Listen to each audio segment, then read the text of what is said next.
नाज़रीन, प्रोग्राम पे आप ऐसा में आपको खुशामदीद कहते हैं। और दुनिया के हालात जो तेज़ी से बदल रहे हैं, पाकिस्तान की मईशत पर उसके क्या असरात होंगे, लेकिन दूसरी जानिब पाकिस्तान का रुपया अपनी पुख्तगी के साथ खड़ा हुआ है और डॉलर के मुकाबले बिल्कुल नहीं हिल रहा अपनी जगह से, बल्कि अपनी कारकर्दगी को बेहतर ही कर रहा है। ऐसा क्यों है, ये भी जानने की कोशिश करेंगे। और ये अच्छा अमल कैसे दिखाई दिया हमें, ये भी हम जानने की कोशिश करेंगे। साथ ही साथ एक्सचेंज कंपनीज़ के माहौल में भी बड़ी तब्दीलियाँ रौनमा हुई हैं। 2 एक्सचेंज कंपनियाँ और हैं जो कि मज़ीद अब उस फहरिस्त से बाहर हो गई हैं, लेकिन ये सिलसिला क्या बन के सामने आ रहा है, ये भी हम जानने की कोशिश करेंगे। बैंकारी इदारे जो हैं ज़्यादा मनी एक्सचेंज के काम की जानिब आ भी रहे हैं, और दूसरी तरफ क्रिप्टो के मुतालिक भी लोगों की मुख्तलिफ आरा बन रही हैं कि क्रिप्टो मार्केट के अंदर मुस्तकबिल के अंदर क्या एक्सचेंज का कोई लाइसेंस वगैरह वहाँ पर भी होगा। लेकिन क्रिप्टो मार्केट के अंदर जो एक सर्द माहौल है, उसकी वजह से अब कोई भी उसकी जानिब नहीं देख रहा। तो ये भी एक टॉपिक फॉर डिस्कशन आज हमारा होगा, क्योंकि शुरू में तो हमने देखा क्रिप्टो मार्केट तेज़ हो गई, लोगों ने बोला कि लोग मशरिक़ मुस्तक़िम ममालिक से निकलेंगे, माल हाथ में ले जाना मुश्किल है, क्रिप्टो में लेकर निकल जाएंगे। लेकिन फिर ऐसा ना हुआ और क्रिप्टो मार्केट के अंदर भी कोई ख़ास डिमांड दिखी नहीं, तो मामलात वहीं के वहीं अटके रहे। फिर सोने का भी अगर देखें तो सोने के मुतालिक भी लोगों की मुख्तलिफ आरा बनी कि गोल्ड की प्राइस का क्या होगा। पहले एकदम चढ़ गई, फिर गिर गई, फिर चढ़ गई। और साथ ही साथ ये है कि बैनुल-अक़वामी मार्केटों का क्या हाल रहा, वो भी आपके सामने है। वो भी मुस्तकिल उतार चढ़ाव का शिकार, अजीब किस्म की बेयकीनी, किसी दिन एकदम बहुत ज़्यादा पॉइंट बढ़ जाना, किसी दिन गिर जाना, ये भी चल रहा है। डोनाल्ड ट्रंप साहब के बयानों के साथ साथ मार्केटें चल रही हैं। और डोनाल्ड ट्रंप साहब का बयान तो अपनी जगह होता है, साथ ही साथ फिर ईरान का रिएक्शन भी होता है। अगर ईरान का रिएक्शन बिल्कुल उसका अपोजिट आ जाए तो फिर मार्केटों पर असर हो जाता है। फिर पाकिस्तान की सालिसी की खबर भी आई, उसके मुतालिक पाकिस्तान के अंदर तो अच्छी आरा पाई जाती हैं। क्या राय है वो हम देखेंगे, लेकिन उस राय के असरात क्या होते हैं वो तो अगले हफ्ते में ही दिखाई देगा। इस हफ्ते it is too early to say कि उसका आउटकम क्या होगा, टू अर्ली। इस मौके पर यह कहना बहुत मुश्किल है कि पाकिस्तान की मईशत एकदम तरक्की कर जाएगी, और अगर सालिसी की बात सही निकली तो फिर पाकिस्तान की मईशत के अंदर क्या क्या इंप्रूवमेंट्स आ सकती हैं, पाकिस्तान के इमेज की क्या क्या इंप्रूवमेंट्स आ सकती हैं, और खित्ते के अंदर एक पीस मेकर के तौर पर पाकिस्तान उभर के सामने आएगा, तो एक इकोनॉमिक पावर के तौर पर भी सामने आएगा। यह सब चीज़ें बड़ी इंपॉर्टेंट है। फिर हमें यह भी देखना है कि पाकिस्तान की मईशत जो है किस डायरेक्शन में जाती है, क्योंकि अगर हमारा इंटरनेशनल स्टेटस कायम हो जाता है लेकिन हम अपने इकोनॉमिक हर्डल्स को ओवरकम नहीं कर पाते, तो वो एक बहुत बड़ा क्वेश्चन मार्क हो जाएगा, जिसके अंदर सबसे बड़ी कंसर्न पाकिस्तान में बढ़ती इन्फ्लेशन है। इन्फ्लेशन को कंट्रोल करना बहुत ज़रूरी है। यहाँ पर बैठकर हम कहते रहे भले महंगाई कम हो गई, और सरकारी जो शुमारियात हैं वो आए कि जी महंगाई कम हो गई, हम मानने के लिए तैयार नहीं है। और अब सरकारी शुमारियात भी नहीं आ सकते, क्योंकि बैनुल-अक़वामी सतह के ऊपर तेल की कीमतें बढ़ जाने के बाद it is virtually impossible for us to invent new statistics and numbers. मैंने आपसे बड़ी स्ट्रेट फॉरवर्ड बात की है, we can not invent our own statistics now. हम इन्वेंट नहीं कर सकते। बैनुल-अक़वामी सतह के ऊपर तेल की कीमत इतनी बढ़ चुकी है कि अब हम कोई नंबर इन्वेंट नहीं कर सकते कि हमने खुद ही अपनी तरफ से एक नंबर निकाल लिया, हमारी मईशत ऐसे भी बेहतर हो गई, ऐसे भी बेहतर हो गई, ऐसे भी बेहतर हो गई। सॉरी, अब नहीं हो सकती, नंबर गेम के जरिए नहीं हो सकती। जो काम करना होगा रियलिटी बेस्ड करना होगा। पाकिस्तान की मईशत में महंगाई कम होनी, रियलिटी बेस्ड होना पड़ेगा। पाकिस्तान की एक्सपोर्ट्स बढ़ेंगी, रियलिटी बेस्ड होना पड़ेगा। नंबर्स फिगर्स से कोई फर्क नहीं पड़ेगा। हाँ, ताहम ये जो कह रहे हैं पोर्ट एक्टिविटी बढ़ गई, इंपोर्ट एक्टिविटी तो नहीं बढ़ गई कहीं, ये भी बड़ा जरूरी है। क्योंकि अगर पोर्ट एक्टिविटी के बढ़ने का मतलब ये है कि हम इंपोर्ट कर रहे हैं, तो वो फिर गलत हो गया। हम अगर सिर्फ इंपोर्ट पे रिलाई कर रहे हैं तो that's not the right direction for us to take. हमारी अगर पोर्ट एक्टिविटी बढ़ेगी तो फिर हमारी आउटवर्ड एक्टिविटी बढ़नी चाहिए, जिसके माने हमारी एक्सपोर्ट्स बढ़े। Unfortunately we are not an oil producer, हम ऑयल प्रोड्यूसर नहीं है। लेकिन अगर हम होते भी तो आपके सामने इराक की भी मिसाल मौजूद है, वेनेजुएला की मौजूद है, और भी बहुत सारे ऐसे ममालिक की मौजूद है जहां तेल का पैसा बहुत है, लेकिन उसके बावजूद कोई खास काम हमें दिखाई नहीं दे रहा। तो how will we fix this? हमें देखना पड़ेगा कि हाउ विल फिक्स दिस, ये चीजें कैसे ठीक की जाएंगी। फिर पाकिस्तान की तैयारी, क्योंकि एम ये नहीं है कि असरात क्या होंगे, एम ये है कि हमारी तैयारी क्या है। ये बिल्कुल इस तरह से जैसे मैं आपको बोलूं कि साहब कराची शहर में इस साल बहुत बारिश होगी, ओके, कराची शहर में बहुत बारिश होगी इस साल, वेरी गुड, लेकिन फिर उसकी हमने तैयारी क्या की है वो बड़ा अहम है। होगी, cause and effect, but what is our preparation, हमारी तैयारी क्या है। जो वेरियस चैलेंजेस हमारे सामने आएंगे, इन्फ्लेशन की शक्ल में आएंगे, अब उसकी क्या तैयारी है, व्हाट इज द प्रिपरेशन। क्या इन्फ्लेशन के लिए हमने कोई इनकम सपोर्ट प्रोग्राम जैसे कि हमारा ऑलरेडी एग्जिस्ट करता है उसको मजीद ब्लोट करने का इरादा किया है, क्योंकि जितना ज़्यादा इनकम सपोर्ट प्रोग्राम बढ़ाएंगे उतना ज़्यादा गरीबों के ऊपर महंगाई का दबाव कम आएगा। क्या हमारी तैयारी है? क्वेश्चन है ना आपसे, it's a question, you have to answer this question. फिर क्या है ना, अगर एनर्जी क्राइसिस क्रिएट होता है, क्या हमारे पास तवानाई के वसाइल मौजूद हैं? Had we planned beforehand that there could be a crisis like situation? हमारी प्लानिंग नहीं, प्रिपरेशन नहीं, विच इज अ रियलिटी। और इस दफा क्या कि कुशन मिल गया है, कुछ अफराद का नाम लेकर हुकूमत अपनी माशी कमजोर माशी तैयारी को जस्टिफाई करने की कोशिश करती है। जी आपकी तैयारी नहीं है, XYZ, किसी का नाम ले दिया, उसकी वजह से बच गए। हर दफा ये नहीं होगा, and this is exactly what they are playing on, but this is not politically a reliable solution. I am telling you, politically this country is going to change in the next 10 years, and mark my words, in the next 10 years this country's political complexion will change. It will be most unfortunate that it becomes a unipolar political environment. मैं देखिए बातें जो भी करता हूं गहरी बातें करता हूं। मैंने आपको बताया पिछले प्रोग्राम के अंदर भी कि मैंने लोगों से कहा कि सालिसी अब पाकिस्तान करेगा, तो लोग हंस पड़े, कह रहे हैं नहीं पाकिस्तान कैसे सालिसी कर सकता है। लेकिन शाम को फिर बैनुल अक़वामी मीडिया के अंदर यह खबर आई कि पाकिस्तान सालिसी करेगा, तो आप सोचे कि मेरी बात सच्ची साबित हो गई।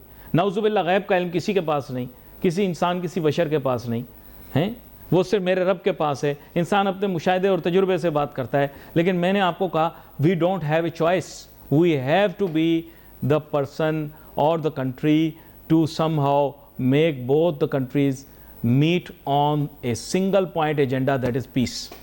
इनके अपने नुकात इन ममालिक के कुछ भी हो सकते हैं, किसी के 15 नुकात हो सकते हैं, शराइत हो सकती हैं, किसी के 5 नुकात हो सकते हैं, लेकिन हमारा फोकस टोटल इसके ऊपर होना चाहिए कि जनाब वाला विद क्लैरिटी कि जनाब वाला हम पीस कैसे अचीव करेंगे। हमारे साथ बहुत ही अहम मेहमान शामिल गुफ्तगू होंगे, जनाब ज़फ़र प्राचा साहब जो कि सदर हैं ई-कैप के, और हमारे प्रोग्राम के अंदर बतौर एक माशी तज्ज़िया कार वक्तन फ़वक्तन शामिल होते रहते हैं। वेलकम करता हूँ सर आपको शो में। जी वालेकुम अस्सलाम जनाब, बहुत शुक्रिया आपका मदू करने का। गुफ्तगू के आगाज़ में सबसे पहले ही एक शह सुर्खी से शुरू कर लेते हैं, फिर मईशत के ऊपर आ जाऊँगा। शह सुर्खी ये थी अखबार की, जब मैंने सुबह में देखा कि 2 एक्सचेंज कंपनियाँ अब नहीं रहीं, तो सर अगर एक्सचेंज कंपनियों की बिजनेस इसी तरह इम्पेक्ट होती रही, इनकी तादाद इसी तरह कम होती रही, तो फिर मुस्तकबिल क्या देखते हैं आप एक्सचेंज कंपनीज का और उस इकोनॉमिक लिबरलाइजेशन प्रोग्राम का जो कि नवाज शरीफ साहब 90 की दिहाई में लेकर आए थे? जी जी जनाब, बात यह है कि जो नवाज शरीफ साहब लिबरलाइजेशन जो प्रोग्राम लेके आए थे 1990 में, तो वो और अब जो है इसको तकरीबन 35 साल की बात हो गई, तकरीबन आधी सदी के करीब, ठीक है। और अगर हम इस दौर को देखें तो 1 सदी का फर्क आ गया। डिजिटलाइजेशन का दौर है, कम्युनिकेशन का दौर है, हर चीज दुनिया सिमट के एक ग्लोबल विलेज बन गई है। और वो जो नवाज शरीफ साहब जब वो जो पॉलिसी लाए थे उस वक्त के हिसाब से बहुत अच्छी थी, लेकिन बदकिस्मती से उसको एड्रेस नहीं किया गया। और वो 2008-10 तक वैसी चलती रही। तो बजाय हम उसके ऊपर वर्किंग करते और वक्तन फवक्तन उस पर कवानीन बनाते, तो उसका भी फायदा नहीं हुआ और खराब हुए गए मामला। फिर 98 में जो बम धमाके हुए और हमने जो लोगों के पैसे जब्त कर लिए, तो उससे भी हमारा पाकिस्तान का कॉन्फिडेंस बड़ा शेक हुआ। और वो यानी कि जो कवानीन को दिन ब दिन देख के उसको चेंज करना चाहिए था, वो नहीं हुआ। तो इस हिसाब से जो एक्सचेंज कंपनीज थी, मनी चेंजर्स थे, उनकी मशरूम ग्रोथ हुई बहुत ज्यादा। जो उनकी प्रॉपर ड्यू डिलिजेंस होनी चाहिए थी और उनका प्रॉपर उनका जो फाइनेंशियल जिसको फिट एंड प्रॉपर टेस्ट जिसको कहते हैं वो नहीं हो पाया।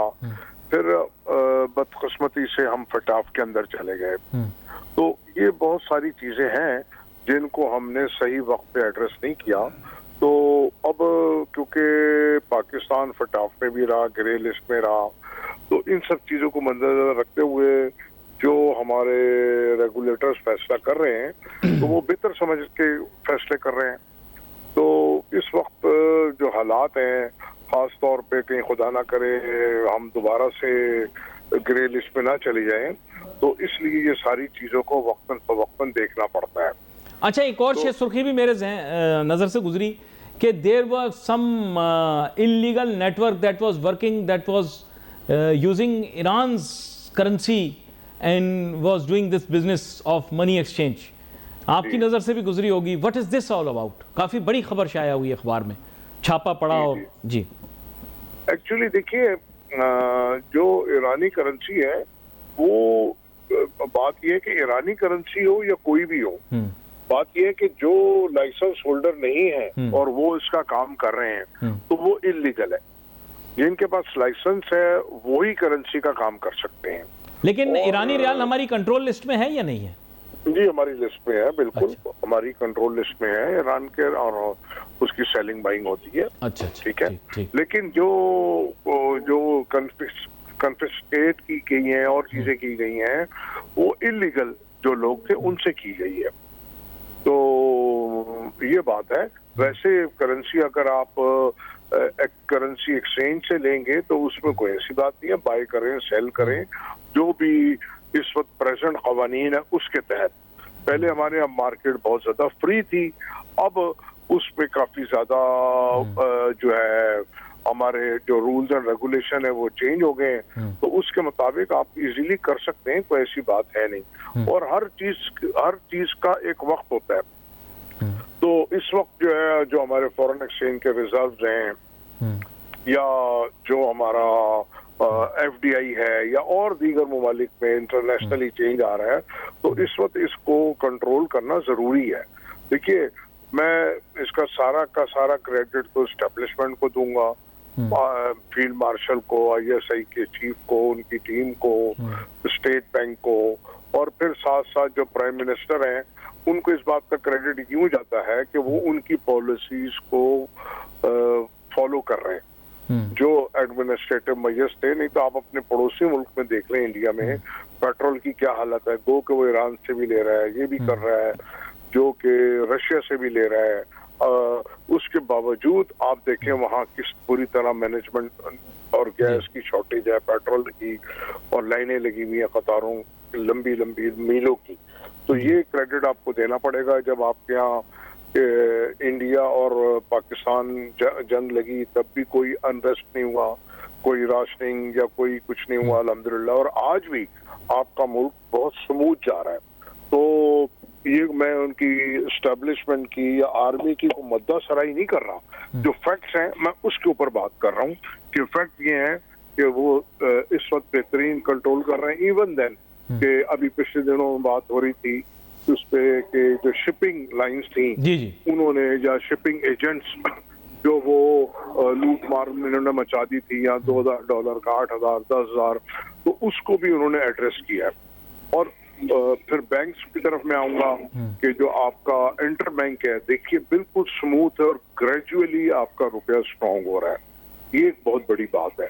नहीं तो अगर आप पीटीआई का दौर देख लें, जबकि इंटरनेशनली हालात उस वक्त बहुत अच्छे थे, बड़ा सुकून था मुल्क में। जी मेरे ख्याल जी माजरत, अपनी बात जारी रखिए। आपकी कुछ आवाज़ मेरे ख्याल मेरे तक नहीं आई, वो दोहरा दीजिए दोबारा से, आप कह रहे थे।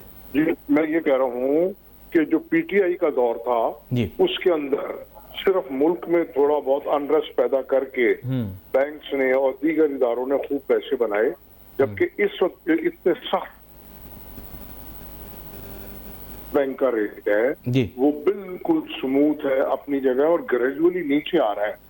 जुलाई से अब तक जुलाई 2025 से अब तक तकरीबन इंटर बैंक में 9 रुपए नीचे आए हैं और ओपन मार्केट में 10 रुपए नीचे आए हैं और ग्रेजुअली आए हैं। यानी कि ये लगता है कि आपकी मईशत बेहतरी की तरफ जा रही है।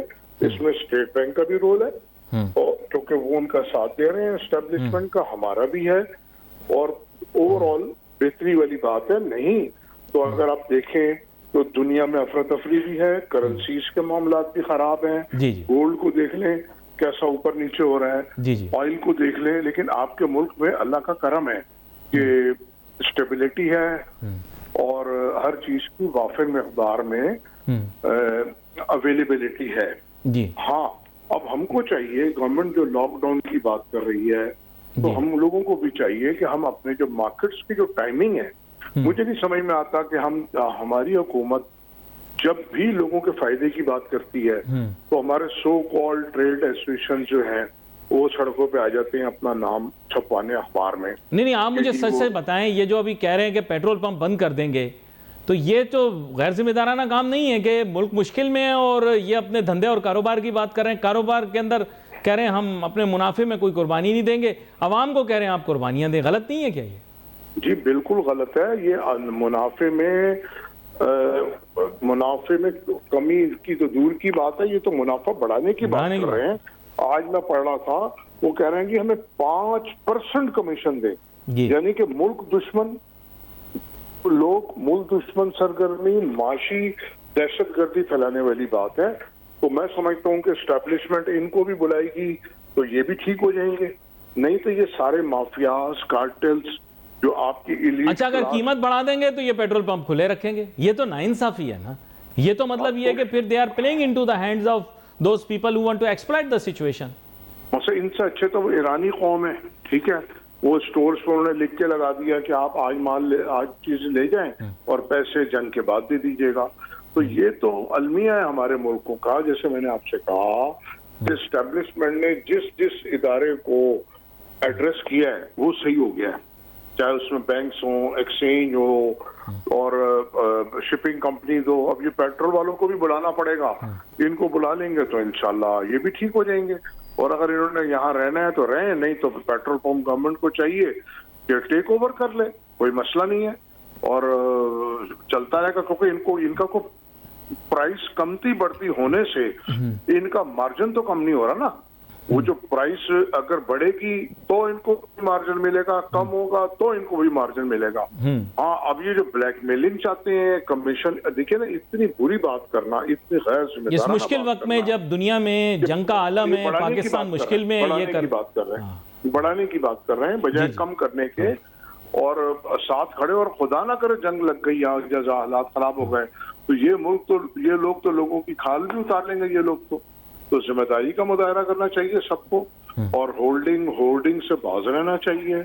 और लोगों को भी चाहिए कि अपनी मूवमेंट गवर्नमेंट की रिक्वेस्ट पे, अपील पे चलें, अपनी मूवमेंट कम करें और जो कारोबार का दौरानिया है रजा कराना तौर पे इन लोगों को 7 या 8 बजे तक ऑल कारोबार क्लोज कर देने चाहिए। यह आपका बड़ा अच्छा सजेशन है। बल्कि ये टाइम को इस्तेमाल करें। सुबह 6 बजे रोशनी हो जाती है और 6 बजे से लेकर शाम 4-5 बजे, वैसे भी दुनिया में यही तरीका है बिल्कुल पढ़े लिखी और महज़्ज़ब कौमों का। ये नहीं कि रात को, दोपहर को 2 बजे आ रहे हैं, 1 बजे आ रहे हैं, उल्लुओं की तरह जागना है। तो भैया अगर आपने उल्लुओं की तरह जागना है या चमगादड़ों की तरह, तो फिर आप शहर में क्यों रहते हैं? हम जंगल में चले जाएं। पूरी दुनिया में आप देखें, सुबह लोग उठते हैं और शाम 5-6 बजे तक कारोबार सब खत्म हो जाते हैं, बंद हो जाते हैं। यहाँ ये कहते हैं नहीं जी, हम तो रात को खोलेंगे। अभी गवर्नमेंट ने, आज मैं पढ़ रहा था तो किसी अखबारी कागजी लीडर का बयान था, नहीं जी दाग रात को निकलता है। और भाई दाग का क्या है, आप सही रात बैठे रहेंगे तो आता रहेगा, आप बंद करें बिजनेस। देखिए क्राइसिस के अलावा भी ये जो आपकी एनर्जी है ये कौमी दौलत है, इसको आप अपने घर में बिल देने के बाद भी एक लाइट फालतू नहीं जला सकते। नहीं, लेकिन ये बात आपने बिल्कुल सही की है। अगर गवर्नमेंट इस पे इम्प्लीमेंटेशन करवाना चाहे कि डे लाइट के बाद शॉप्स ना खोलें तो ये बड़ा अच्छा काम हो जाएगा। इससे पाकिस्तान में बिजली की बचत भी बहुत होगी। जी, बिजली की आपका इंपोर्ट का बिल कम हो जाएगा, आपका ऑयल का आपका जो ट्रेड डेफिसिट है वो कम हो जाएगा, बल्कि खत्म हो जाएगा। आप 10-12 बिलियन 15 बिलियन डॉलर की इंपोर्ट करते हैं ऑयल की और दूसरे आइटम्स की, और फिर खामखा रातों को जाग रहे हैं, घूम रहे हैं। फिर इसके साथ साथ मैं आपके तबस्सुर से कहना चाहता हूँ, ये जो पैकेजेस है ना मोबाइल कंपनियों से, सेलुलर कंपनीज के, रात के लाइट पैकेज खत्म होने चाहिए। पूरी कौम इससे बर्बाद हो रही है, बच्चे रात भर जागते हैं, पढ़ते नहीं हैं। तो हमको बहुत से कामों में कोई लाइन ड्रॉ, गैर अखलाकी कामों में मसरूफ रहते हैं, गैर अखलाकी तरफ चले जाते हैं। जो बात है जनाब, ये देखिए लॉजिकल बात है, आपने वो बात की है जो कि बिल्कुल लॉजिकल चीज़ है। हमें सिर्फ कारोबारों को फ़ायदा पहुंचाने के लिए ये चीज़ें नहीं करनी, बल्कि हमें मुल्क की तरक्की को भी सामने रखना है। हमारे मुल्क की तरक्की इन चीज़ों से मुतासिर हो रही है। और ज़फ़र पराचा साहब, बड़े अहम नुक्तों का आपने जिक्र किया। यहाँ पर एक और तरफ भी आपको लाना चाहूँगा। बात कुछ ऐसी कि पाकिस्तान के अंदर इस वक्त होशरबा महंगाई की लहर आ भी गई है और आने भी वाली है। अब मैं प्रोग्राम में आपके ज्वाइन करने से पहले यही बात कर रहा था कि हमारी प्रिपरेशन नहीं है कि हम इस तरह की रैम्पेंट इन्फ्लेशन को कन्फ्रंट कर सकें। तो हम कैसे करेंगे? फॉर एग्जाम्पल, पहले तो हम लोग ये ब्लफ खेल जाते थे कि जी महंगाई कम हो गई, हम भी आकर टीवी पे कह देते हाँ जी बड़ी महंगाई कम हो गई। लेकिन अब तो हम भी नहीं कह सकते, और सच पूछे तो स्टेट बैंक भी नहीं कह सकता कि महंगाई कम हो गई। तो अब हम क्या करेंगे? देखिए जनाब, बात ये, स्टेट बैंक का रोल तो बड़ा जबरदस्त है। उसने भी पिछले हफ्ते जो फिगर्स दी हैं और 15 दिन पहले भी उन्होंने जो रिपोर्ट शाये की, उन्होंने बताया भाई महंगाई बढ़ गई है और बढ़ने जा रही है। ठीक है, उन्होंने कहा इन्फ्लेशन भी बढ़ सकता है आपके यहाँ, आपका इंटरेस्ट रेट भी बढ़ सकता है। तो उन्होंने वक्त से पहले हमको खबरदार किया, हुकूमत को। ठीक है, अब जहां तक बात है कि हमने इसके लिए तैयारी क्या की है, तो एज ए कौम, एज ए हुक्मरान, एज ए पाकिस्तान हमारे यहाँ कोई सोच फिक्र नहीं है।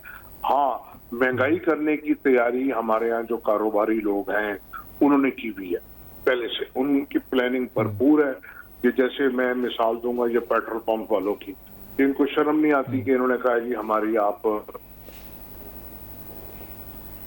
भाई क्यों बढ़ाएं, क्या हो गया? वो तो ऑटोमेटिक जो आपका रेट बढ़ता है तो आपके जो मार्जिन है बढ़ जाता है। तो आज इन्होंने कहा जी 5% हमको दे, यानी कि 5% या 7%, यानी कि इनका मकसद है कि मजीद महंगाई हो। तो जो शॉर्टेज है चीजों की है नहीं एज सच, क्योंकि पाकिस्तान में फूड सिक्योरिटी अभी तक नहीं है। वो अलग बात है कि इस पे काम नहीं हुआ, काम होना चाहिए। लेकिन अगर इनके ओएमसी के साथ डिस्प्यूट्स हैं, यानी ऑयल मार्केटिंग कंपनीज के साथ डिस्प्यूट्स हैं, तो पब्लिक तो उसको फेस नहीं करेगी ना sir. Public is not suppose to face consequences of their commercial relationship with oil marketing companies. देखिए, ये ऑयल मार्केटिंग कंपनियों से भी डिस्प्यूट नहीं है। ये जो पेट्रोल पंप डीलर्स है ना, जो रिटेल उनकी डिमांड है, ये मेरा ये कहना है। जी। जो ऑयल कंपनीज हैं वो उनकी तरफ से कोई ऐसी बात सामने नहीं आई। वैसे तो रेगुलेटर और जो उसका जो एजेंट होता है उनमें कोई ना कोई थोड़ी बहुत शिकायतें होती हैं टेबल के इधर और उधर, लेकिन एज सच जो ऑयल मार्केटिंग कंपनीज हैं या जो आपकी रिफाइनरीज है उनकी तरफ से तो कोई प्रॉब्लम नजर नहीं आ रहा।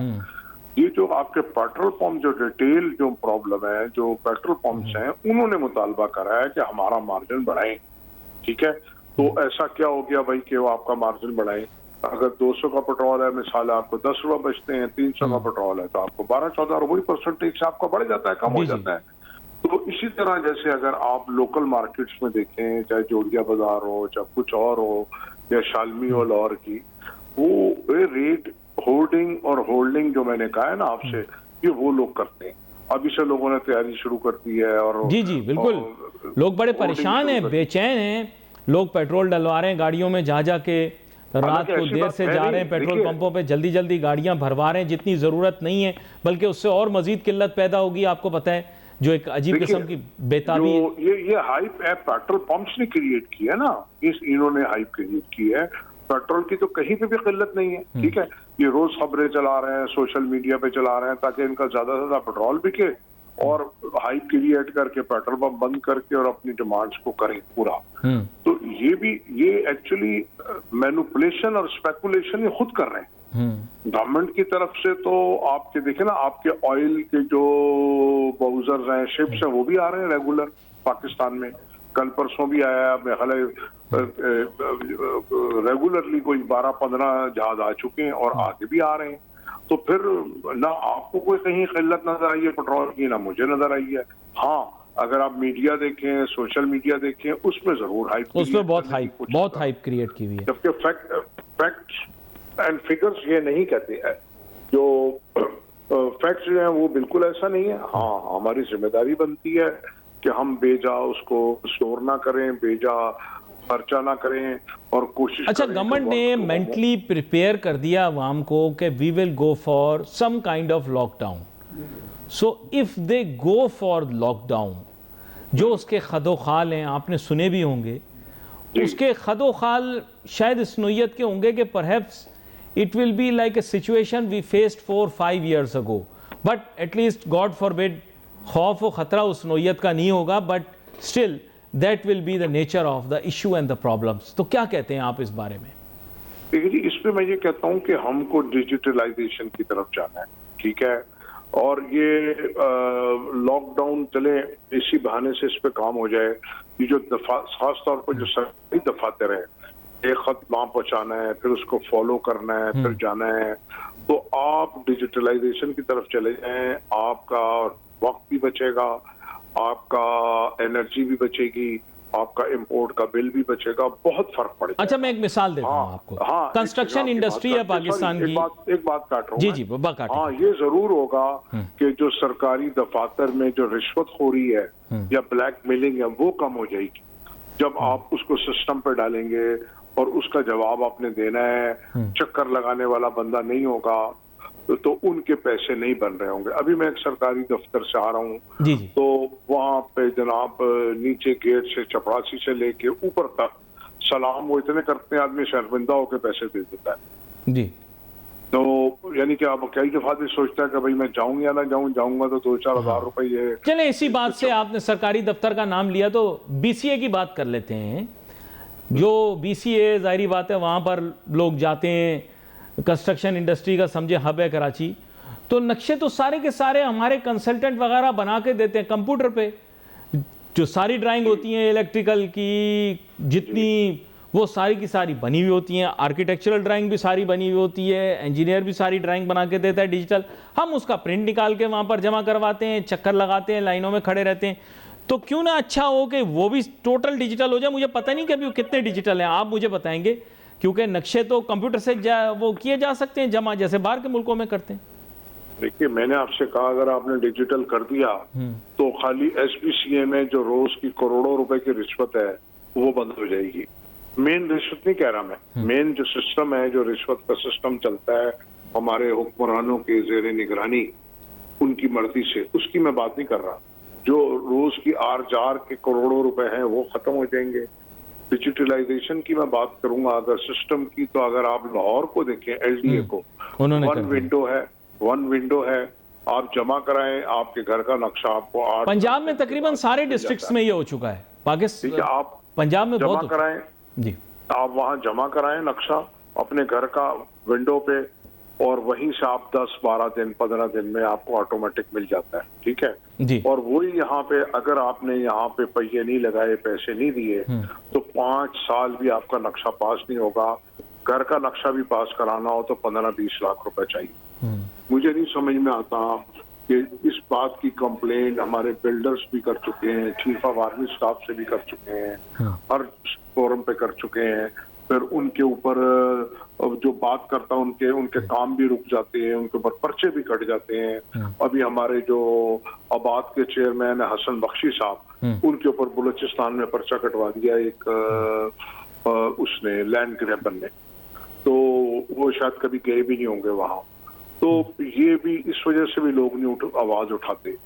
तो और कराची के को अगर आप स्पेशल ट्रीटमेंट नहीं देंगे तो आप कभी मुल्क आपका तरक्की नहीं कर पाएगा, क्योंकि अब ये बात नजर आ रही है कि जो भी किसी भी कौम से ताल्लुक रखता हो, किसी भी इलाके से ताल्लुक रखता हो, जो शख्स कराची में है वो well educated and well polished and well manage, ठीक है।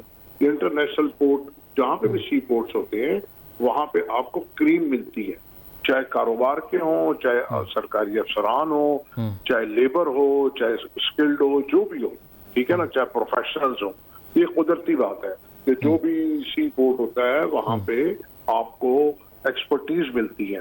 तो ये जो सुतेलों वाला या दुश्मन वाला सलूक है कराची से जब तक आप खत्म नहीं करेंगे, आपका मुल्क अपने पैरों पे खड़ा नहीं होगा, क्योंकि ये दिल भी है, पाकिस्तान की शहरत भी है, रीढ़ की हड्डी भी है। तो लेकिन अनफॉर्चुनेट कराची को नजरअंदाज नहीं, बल्कि कराची दुश्मनी चली आ रही है 1990 1985 से, जब पंजाब में हमारे यहाँ चूनिया इंडस्ट्रियल एस्टेट बनाई गई और लोगों को हालात खराब करके यहाँ से भेजा गया। आज भी यही हो रहा है कि कराची को आपने कच्चे का इलाका बना दिया है, कच्चे के डाकू भी यहाँ बैठे हुए हैं और कच्चे का इलाका फिजिकल भी बना दिया है। तो कराची को अगर आप ठीक नहीं करेंगे तो जब तक बात नहीं बनेगी, और यहाँ पे अगर अब तो कोई नोटिस तो आना दूर की बात है, इदारे आके डायरेक्ट आपके प्रेमिसेस को सील कर देते हैं, कोई भी इदारा, चाहे वो लेबर हो, शॉप एक्ट हो, जिसके पास ये राइट भी नहीं है। और अगर आप कोर्ट में जाके जज से बात करें तो जज साहब आगे से डांटते हैं, अगर उन्होंने 10,000 जुर्माना करना है तो 50,000 कर देते हैं। और ये मैं बड़ी कैटेगोरिकली बात कर रहा हूँ, वो जुर्माने हुकूमती खजाने में जमा ही नहीं होते जी, यानी कि वो इस बात की आपको सजा देते हैं कि आपने वहां मुकाव क्यों नहीं करा। ये मैं आपको कंफर्म बात बता रहा हूँ। अब थोड़ा सा बैन अवी मंडियों, मार्केटों, सोने की मार्केट, इनके बारे में भी थोड़ा सा बात करेंगे। जफ़र बराचा साहब, पाकिस्तान के अंदर एक शोशा छोड़ा गया सोशल मीडिया पर और फिर उसके बाद उसको परसू किया गया, कोई रोक टोक नहीं थी। पहले गोल्ड की मार्केट को तेज़ किया गया था, आपको पता है, लेकिन वो फिर इतनी एक्सपेंसिव हो गई कि अफोर्डेबल नहीं रही, आम आदमी की दस्तरस में ही नहीं थी। फिर सिल्वर की मार्केट पे खेला गया और फिज़िकल सिल्वर जो है उसकी ईंटों को लेकर सोशल मीडिया के ऊपर वीडियोस बनाई जाती थी। एक नहीं, लातादाद और बहुत सारे लोग जो कि मुल्क में और दूसरे ममालिक में बैठकर भी सिल्वर की मार्केटिंग पाकिस्तान में बोली जाने वाली मुख्तलिफ ज़ुबानें और बिलखुसूस कराची में बोले जाने वाली मुख्तलिफ ज़ुबानों के अंदर वीडियोस बनाई गई और फिर उसके बाद कॉपर की मार्केट को भी चढ़ाया गया। क्या ये काम रेगुलेटेड है? नंबर 1। 2, अगर ये रेगुलेटेड नहीं है तो इसका इंपोर्ट कंट्रोल या इसका ट्रेड कंट्रोल क्या है कि फिजिकल सिल्वर और कॉपर पाकिस्तान में आए? क्या मनी चेंजर्स के नोटिस में कोई ऐसी पेमेंट जाती है? क्योंकि जहाँ तक मेरा ख्याल है ये कोई ऐसी डॉक्यूमेंटेड चीज़ मेरे पास मौजूद नहीं है जो प्रूव करे। क्या कहते हैं आप? देखिए जनाब, बात यह है कि इसके ऊपर एस्टेब्लिशमेंट ने काम शुरू किया पिछले 1 साल से, ठीक है, क्योंकि गोल्ड की जहाँ तक बात है हजारों लाखों दुकानें हैं और उनके पास कोई लेजिटिमेशन नहीं है इसकी, जो गोल्ड इतना आपके मुल्क में है। एक मुताद अंदाजे के मुताबिक 30-40 अरब डॉलर का गोल्ड आपके मुल्क में है, ठीक है। और उसके ऊपर उन्होंने काफी कोशिश की एस्टेब्लिशमेंट ने कि इसके को कवानीन बनाए जाएं, मीटिंग्स भी हुई, उसका कुछ का हिस्सा मैं भी रहा हूँ, ठीक है। तो अभी तक तो कोई कवानीन इसके ऊपर बन नहीं सके, क्योंकि फिर जो ये गोल्ड के लोग हैं, माफिया ही है जिसमें सेनेटर भी हैं, MNAs भी हैं, सब कुछ है, तो वो और इसको होल्ड करने वाले भी बहुत सारे लोग हैं। तो वो अभी तक ये नजर आया कि उन्होंने कवानीन बनने नहीं दिए। अब कुछ कवानीन हैं ऐसे हैं कि जिससे में ये कहा जाता है कि हाँ तुम मनी लॉन्ड्रिंग करो, हाँ तुम स्मगलिंग करो, और जो तुमने अपना करप्शन का पैसा, ब्लैक का पैसा आगे पीछे करना है, उन कवानीन के जरिए कर लो। यानी कि अजीब कानून है कि आप अगर गोल्ड के जेवरात एक्सपोर्ट करना चाहते हैं तो या तो आप पहले एक्सपोर्ट कर दें, रॉ मटेरियल बाद में मंगा लें, या आप पहले रॉ मटेरियल मंगा लें और फिर एक्सपोर्ट कर दें। एक और इंपोर्ट की कोई वाज़ेह पॉलिसी हमारे यहाँ नहीं है, जबकि इंडिया में है। तो उससे क्या होता है कि जब गोल्ड का रेट यहाँ बढ़ जाता है तो वो पहले गोल्ड रॉ मटेरियल के नाम पे मंगा लेते हैं, और जब गोल्ड का रेट कम हो जाता है तो फिर यहाँ से उसको गोल्ड को यहाँ से भेज दिया जाता है उसकी शक्ल को चेंज करके, यानी कि सिर्फ और सिर्फ स्मगलिंग और जो भी उसकी पेमेंट्स हैं एक्सपोर्ट की, अगर वो गोल्ड नहीं लाता तो वो वहां से बाहर से पेमेंट आती है, वो भी बदरिया हवाला, ऑफिशियली कोई पेमेंट नहीं जाती ना बैंक से ना किसी एक्सचेंज कंपनी से। अब मैं आपको मुख्तसर बात करूंगा चांदी की और गोल्ड की। जी। पिछले दिनों गोल्ड के ऊपर 30 से 40 हजार रुपए पर तोला पाकिस्तान में कम था, दुबई में ज्यादा था। इंटरनेशनल मार्केट ज्यादा थी और लोकल मार्केट कम थी जी।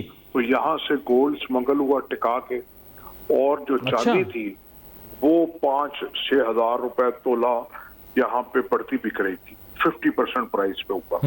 हाइप क्रिएट की गई ना, आपने कहा, जैसे आपने कहा कि कोई गवर्नमेंट की तैयारी है, तो मैंने आपसे कहा जो माफियाज हैं ये पहले से तैयारी करके रखते हैं सोशल मीडिया पे, नए नए व्लॉगर, और जनाब उनसे ये खरीद लो ये कर लो, तो कोई पूछने वाला नहीं है उनको, भाई तुम कौन हो, कहाँ से हो, तुम्हारा किस चीज से ताल्लुक है, तुम क्यों ये बातें कर रहा हो।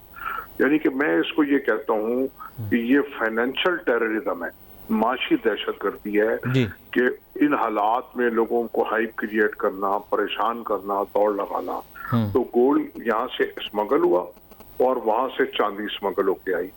और ये अगर कोई कहे कि जी अकेले आदमी का काम है, ना, ये तो मिलजुल के होता है। जब तक के चौकीदार चोरों से नहीं मिलेगा तो काम नहीं हो सकता, क्योंकि गोल्ड का वॉल्यूम तो थोड़ा कम होता है और जो आपका जो सिल्वर का है उसका वॉल्यूम फैलावा बहुत ज्यादा है, ठीक है।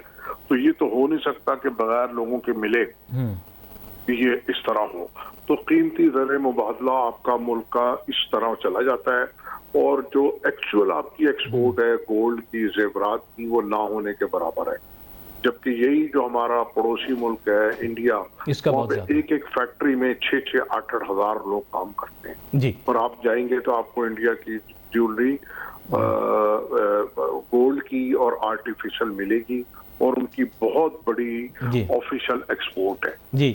तो ये जब तक हमारे यहाँ सारे कवानीन रिविजिट नहीं होंगे, ओवर रेगुलेशन कहीं है, कहीं बिल्कुल भी रेगुलेशन नहीं है, जैसे फॉरेन एक्सचेंज का काम है ओवर रेगुलेटेड है, उसको भी देखना है। गोल्ड का काम है, उस पर रेगुलेशन है ही नहीं।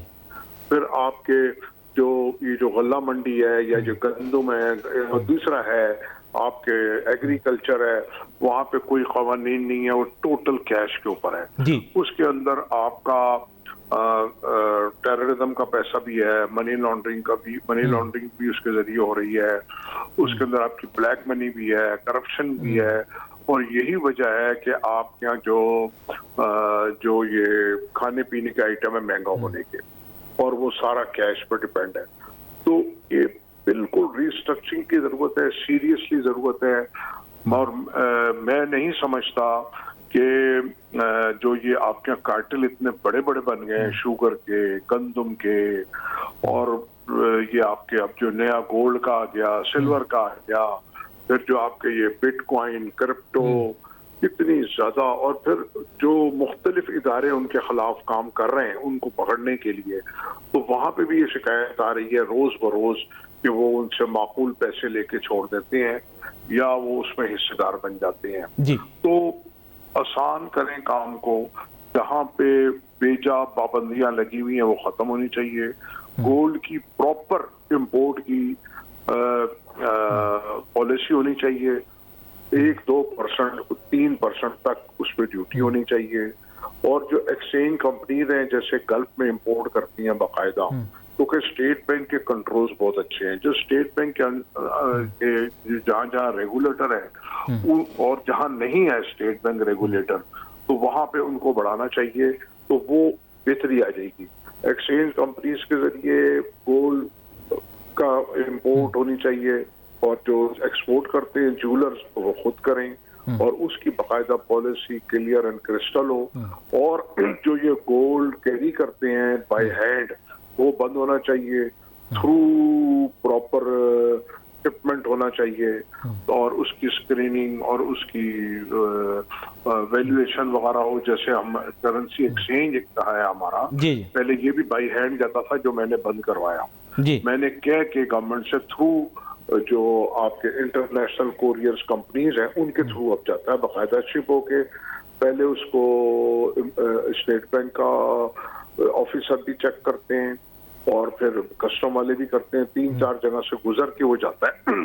तो ये जो बाई हैंड ले आना ले जाना उसमें गड़बड़ होती है सारी। तो सिस्टम मौजूद है, उसको अप्लाई करना है और ये इसी तरह जो माफियाज हैं वो कम होंगे। हाँ, अच्छा, just for my own understanding, what is the methodology of importing physical cash for Pakistan exchanges या Pakistan requirements? For example, Pakistan में अगर you need US dollar currency physical, तो वो कैसे आती है? Is there a mechanism for it और does the state bank make it available, या पहले जैसे मनी चेंजर लाते थे वैसे आता है? Yes, we have the sufficient mechanism.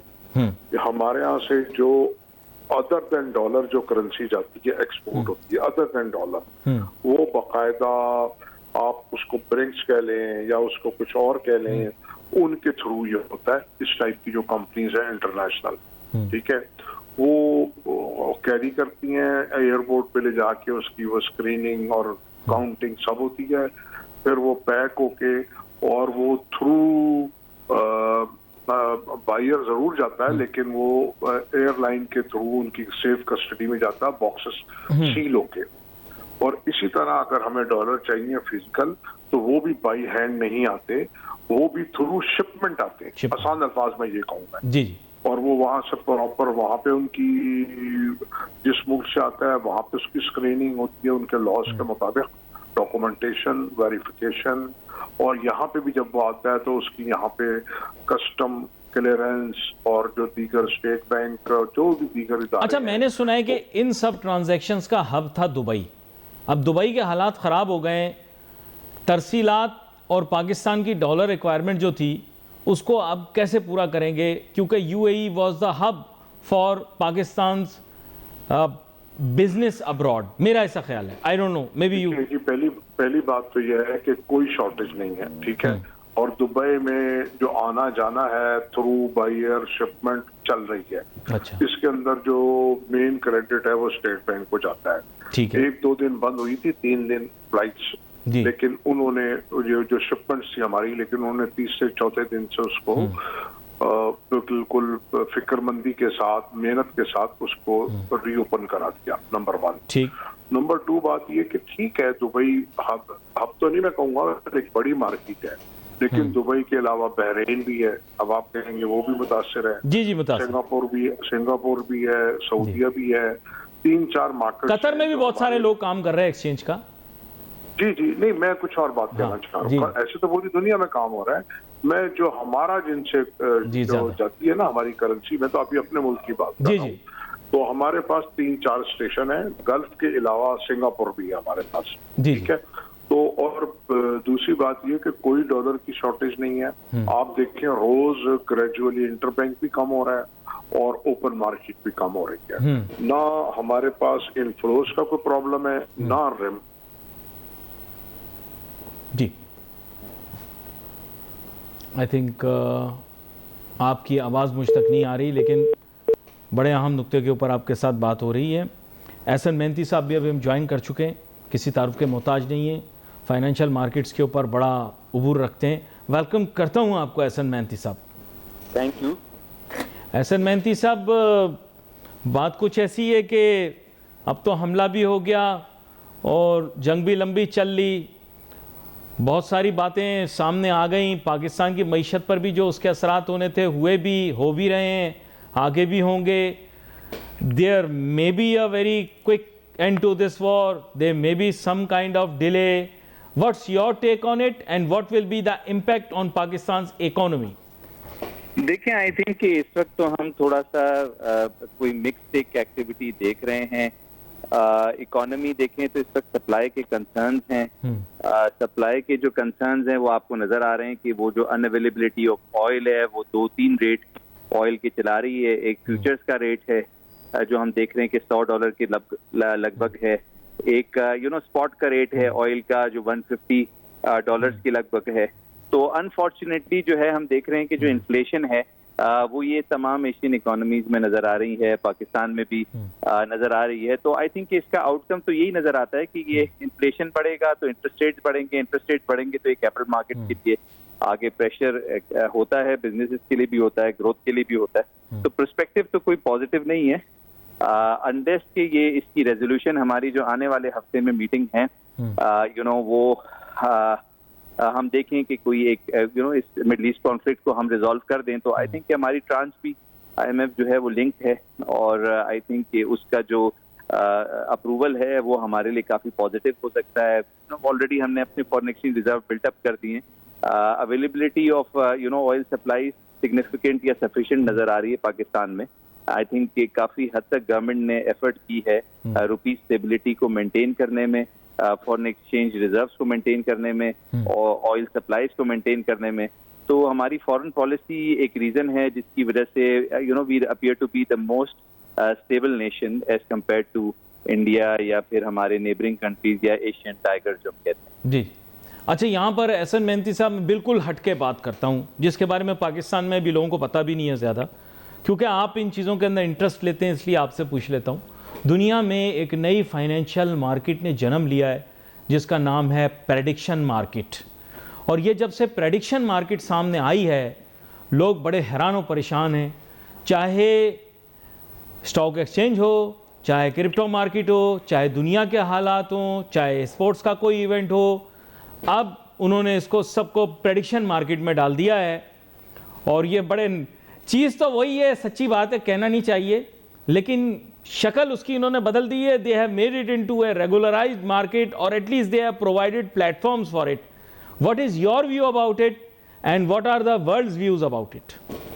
देखिए, आई थिंक कि जो इस वक्त हम देख रहे हैं, जो अनसर्टेनिटी देखी जा रही है बिजनेसेस के लिए, जो अनसर्टेनिटी देखी जा रही है ग्लोबल ग्रोथ के लिए, आई थिंक कि इसको तो जो है हम ऐसे ही कह सकते हैं कि जो इस वक्त जो अनसर्टेनिटी है ये गोइंग फॉरवर्ड जो है इस हिसाब से रिजॉल्व हो सकती है कि मिडल ईस्ट का कॉन्फ्लिक्ट है ये किसी तरीके से जो है ये सॉल्व होता है तो ही हम देख सकते हैं कि ग्रोथ की बातें हो सकती हैं, वरना अनफॉर्चुनेटली ये जो है इशू चलता रहेगा और अनसर्टेनिटी जो है वो बरकरार रहेगी।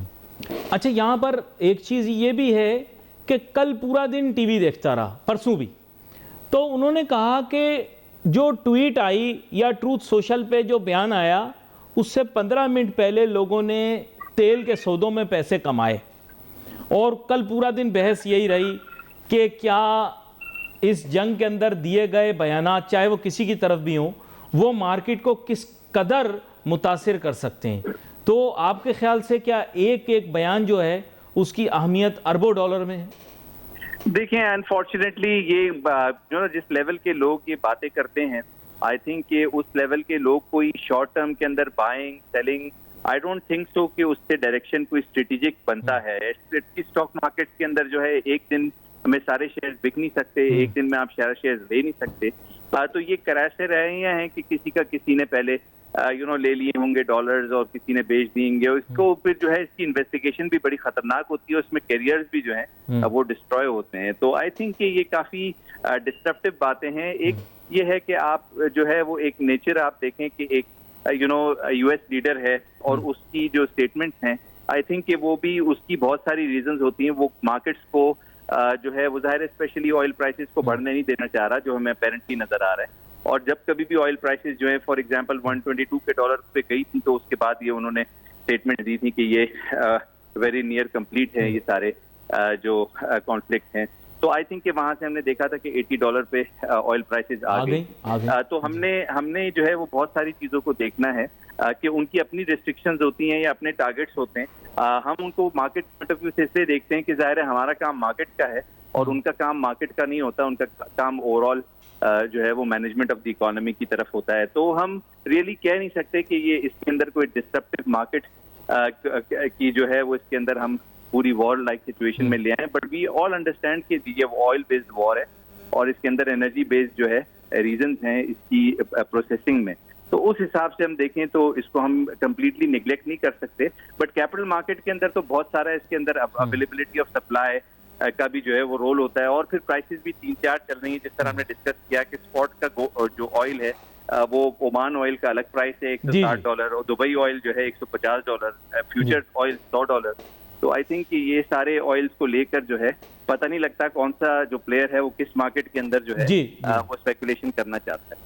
ये भी आपने बड़ी अहम बात बताई है कि तेल की मुख्तलिफ खसलतें हैं जिनकी सबकी अपनी अपनी अलहदा कीमत होती है, और हमारे यहाँ जैसे ये मुस्तकबिल के सौदे हैं ज़्यादा, जैसे एहसन मेहनती साहब ने भी जिक्र किया कि ओमान के ज़्यादातर मुस्तकबिल के सौदे जो हैं दस्तियाब होते हैं। खैर इस पर भी बहस करेंगे, लेकिन फ्यूचर कमोडिटी मार्केट ये कैसी लग रही है आपको? तीनों कैटेगरी में बताइएगा कि आपको क्या लगता है कमोडिटी मार्केट किस तरफ जाएगी? देखें, इस वक्त तो ऑयल प्राइसेस जो हैं वो अपेरेंटली स्पॉट के जो प्राइसेस हैं वो हमें नजर आ रहे हैं कि स्पॉट प्राइसेस जो हैं वो अपेरेंटली बढ़ते जा रहे हैं, और उसकी अनअवेलेबिलिटी जो है आई थिंक वो एक रीजन है मेजर कि स्पॉट प्राइसेस जो हैं वो बढ़ते जा रहे हैं। और हमें ये नजर आ रहा है कि जो इस वक्त एनर्जी क्राइसिस चल रहा है, अगर ये मिडल ईस्ट कॉन्फ्लिक्ट रहा तो प्रेडिक्शन ये है कि मोस्ट प्रॉब्ली $200 तक जो है ऑयल प्राइसेस जो है जा सकती हैं स्पॉट की। फ्यूचर प्राइसेस जो है अपेरेंटली नजर आ रही हैं कि $100 के करीब ही रहेंगे, और उसकी वजह यह है कि फ्यूचर प्राइसेस जो है यूजुअली एक्सपेक्ट करते हैं कि फ्यूचर प्राइसेस मुस्तहकम रहती है। ओवरऑल जो है नजर ये आ रहा है कि अगर ये मिडल ईस्ट कॉन्फ्लिक्ट रहा तो सप्लाई की अनअवेलेबिलिटी की वजह से जो है प्राइसेस हायर साइड पर रहेंगी कमोडिटी। अच्छा, एग्रीकल्चरल कमोडिटीज का मुस्तकबिल कैसा देखते हैं? लेकिन एग्रीकल्चर के अंदर पहले तो हम गोल्ड भी देख लें अगर पर्टिकुलरली, तो जब यूएस डॉलर स्ट्रांग हो रहा है, और वो भी जाहिर सेफ हेवन एसेट है जिसकी वजह से यूएस डॉलर स्ट्रांग होता है। जब वो स्ट्रांग होता है तो हम देखते हैं कि गोल्ड प्राइसेस के अंदर जो है वो गिराव हम देख रहे हैं कि ये तकरीबन $4,800 से ये फॉर एग्जांपल $4,000 की तरफ आया है। और आई थिंक इसकी वजह यूएस डॉलर का स्ट्रांग होना है। यूएस डॉलर इसलिए स्ट्रांग होता है कि जाहिर है हम देख रहे हैं कि आने वाले वक्तों में इंटरेस्ट रेट जो है यूएस के भी बढ़ेंगे, तो यूएस डॉलर इस बेसिस पे भी स्ट्रांग होता है। और फिर सेकेंडली सेफ हेवन एसेट भी है डॉलर स्टिल, अनलेस के हम उसको कोई इस मावरे में लेकर जाएं कि अब जो ऑयल सप्लाईज हैं वो यूजुअली युआन के अंदर या चाइनीज करेंसी के अंदर हो रही हैं, बट उससे कोई इतना मेजर इम्पैक्ट नहीं पड़ा। यूएस डॉलर की अपनी सेंसिटिविटी है, वो बहुत मेजर एरियाज के अंदर वर्क करती है। एग्रीकल्चर कमोडिटीज हमें अपेरेंटली नजर आ रही है कि उनकी प्राइसेस के अंदर इजाफा देखा गया, यानी कि यूरिया प्राइसेस में तकरीबन 40% हुआ है इजाफा। वो भी सप्लाई की अनअवेलेबिलिटी की वजह से हम देख रहे हैं कि इंपोर्ट की जो प्राइसेस हैं लोकली प्राइसेस नहीं बढ़ी, बट इंटरनेशनली प्राइसेस बहुत ज्यादा बढ़ गई हैं, क्योंकि जो इस वक्त का शिपिंग लाइंस हैं वो सही तरीके से ऑपरेट नहीं कर पा रही हैं। इंश्योरेंस कॉस्ट बढ़ गई है, और फिर जाहिर तेल की अपनी कीमत, उनकी ट्रांसपोर्टेशन कॉस्ट भी का एक इशू हमें नजर आ रहा है। आई थिंक कि वो एक मेजर रीजन है जिसकी वजह से जो है हम देख रहे हैं कि एग्रीकल्चर कमोडिटीज आने वाले वक्तों में उनकी प्राइसेस बढ़ती रहेंगी, और उनकी जो अनअवेलेबिलिटी है वो एक मेजर कंसर्न रहेगा तमाम नॉन एग्रीकल्चर कंट्रीज के। ये बड़ा अहम नुकता आपकी तरफ से आ गया, आपका बहुत शुक्रिया, आप शो में हमारे साथ शामिल हुए। बात यह गुफ्तगू के अंदर बहुत सारे टॉपिक्स और सब्जेक्ट्स आ गए। पाकिस्तान की मईशत भी आ गई, बैनुल-अक़वामी मईशत भी आ गई, मार्केटों का हाल भी आ गया, मुल्क के अंदर कैसी सूरत हाल पैदा हो रही है कमोडिटीज़ के रेफरेंस से, गोल्ड के रेफरेंस से, करेंसी की रेफरेंस से, वो भी सारी चीज़ें आ गई। तो ये सारी चीज़ें आज डिस्कस हो गई। अब आगे आने वाले दिनों के अंदर हम ख्वाहिश यही करते हैं कि मामलात बेहतर हो जाएं। मामलात बेहतर हो जाने की सूरत के अंदर क्या होगा कि मार्केट को एक रिलीफ मिलेगी, ओवरऑल वर्ल्ड की मार्केट को एक रिलीफ मिलेगी, और ज़ाहिर बात है पाकिस्तान को भी एक रिलीफ मिलेगी। पाकिस्तान के लिए भी आसानियाँ पैदा होंगी अगर पेट्रोलियम मसनूआत की कीमतें कम हो और अजनास की कीमतें कम हो, और ग्लोबल इन्फ्लेशन भी कम हो और उसका इम्पेक्ट हम पर भी आए। यहाँ पर मैं ये कहूँगा कि ये बड़ा ज़रूरी है कि हमारे मुल्क के अंदर अमन की जानिब एक जो सफ़र है वो जारी रहे, और हम खित्ते के अंदर भी अमन कायम करें ताकि उससे हमारे मुल्क के अंदर भी हालात बेहतर हों। We wait for your message on Facebook. Ali Nasir, my team को इजाज़त दीजिए। अल्लाह हाफ़िज़।